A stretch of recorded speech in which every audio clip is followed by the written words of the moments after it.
Assalamu alaikum everyone, this is Noor Jannat Meem and I hope you all are doing great. And today I'm super duper happy because yesterday our YouTube channel has kicked 1000 subscribers and এটার জন্য আপনাদের সবাইকে অনেক অনেক ধন্যবাদ। আপনাদের support, আপনাদের সহযোগিতার জন্যই আমাদের চ্যানেলটা দিন দিন গ্রো করছে। Just within 2 months we have grown a lot and I think this is very positive and এর জন্য আপনাদের সবাইকে অনেক অনেক ধন্যবাদ।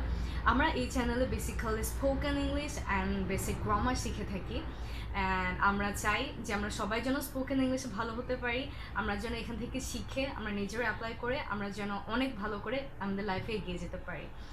So let's get into the lesson. আজকে আমরা শিখব do, did, does. Do did ডাজের ব্যবহার। ডু ডিড ডাজ আমরা কখন কোথায় ইউজ করতে পারি অ্যান্ড ডু ডিড ডাজ দিয়ে আমরা কীভাবে কোয়েশ্চেন করতে পারি। অ্যান্ড আমরা যখন ডু ডিড ডাজ দিয়ে কোয়েশ্চেন করি তখন আমাদের অ্যান্সারটা দুই ধরনের হয়ে থাকে। That means the answer is either yes or no. So এগুলো আমরা শিখে নিব কীভাবে করতে হয়। So don't get worried and let's start the lesson. Welcome to 1 Minute English with Meem.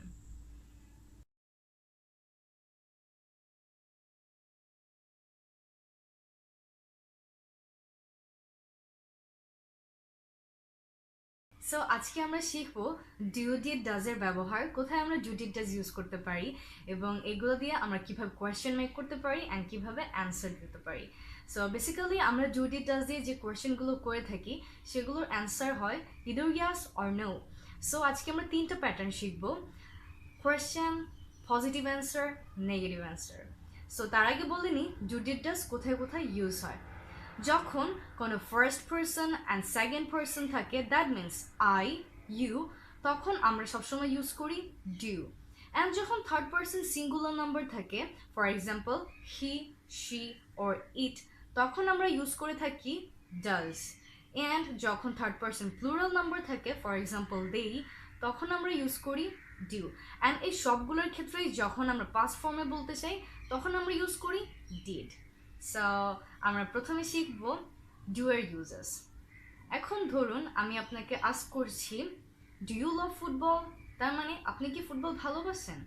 এখন আপনার অ্যান্সারটা যদি হয় পজিটিভ তাহলে আপনি বলবেন ইয়েস আই লাভ ফুটবল, তার মানে হ্যাঁ আমি ফুটবল পছন্দ করি। অ্যান্ড আপনার অ্যান্সার যদি নেগেটিভ হয় দেন আপনি বলবেন no I do not like football.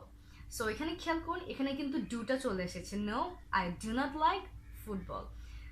So এরকম করে আমি আরও বলতে পারি do you know who she is, আপনি কি জানেন সে কে।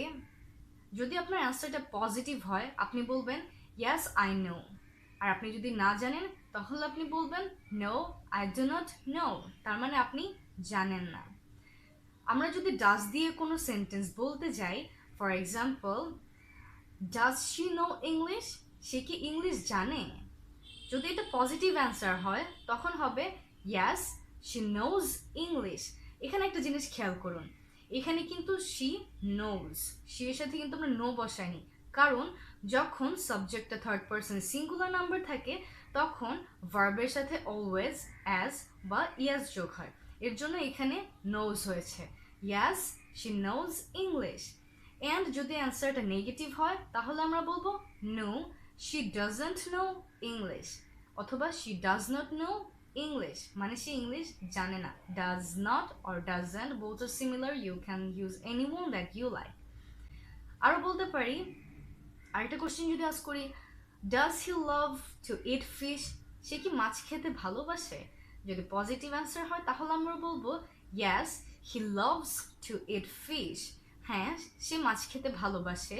অ্যান্ড যদি নেগেটিভ অ্যান্সার হয় তখন আমরা বলবো no he doesn't love to eat fish, তার মানে না সে মাছ খেতে ভালোবাসে না। আর এখন আসি আমরা ডিড, ডিডের ইউজে। সো ডিডের ফরম্যাটটা কীরকম, আমি ফার্স্ট একটা কোয়েশ্চেন করবো, then positive answer, negative answer. So আর first question is did you know who was there, আপনি কি জানতেন ওখানে কে ছিল। সো আপনি যদি জানেন আপনি বলবেন ইয়েস আই নিউ, তার মানে হ্যাঁ আমি জানতাম। না জানলে বলবেন নো আই ডিডন্ট নো, তার মানে না আমি জানতাম না। আবার আমি বলতে পারি ডিড শি নো ইংলিশ, সে কি ইংলিশ জানতো। যদি পজিটিভ অ্যান্সার হয় yes She knew English, not know English, cause এটা past form. She knew English. And যদি না জানে তাহলে আমরা বলবো no, she didn't know English. না, সে ইংরেজি জানতো না। সো আমরা যদি স্পোকেন ইংলিশে ভালো হতে চাই আমাদের কিন্তু এই ফরম্যাটগুলো লাগে। সো এর জন্য আপনাদের একটা টাস্ক, সেটা হচ্ছে আপনারা নিজেদের মতো করে আরও অনেক সেন্টেন্স, অ্যাটলিস্ট 5টা সেন্টেন্স এই 3টা ফরম্যাটে ফেলে আপনারা প্র্যাকটিস করবেন, বাসায় বসে বলা প্র্যাকটিস করবেন। যদি আরও বেশি ভালো হয় আপনি লিখে প্র্যাকটিস করেন। সো আপনি এগুলো প্র্যাকটিস করবেন অ্যান্ড দেখবেন আপনি আস্তে আস্তে অনেক ভালো করছেন ইংলিশে, আপনার স্পোকেনও ইমপ্রুভ হবে।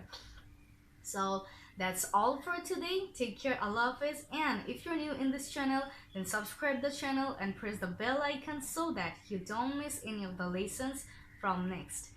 And if you have any topic to know, then you can just let me know in the comment section so that I can see what is your problem and I can make a tutorial on that topic. So that's all for today. Stay home, stay safe. Goodbye.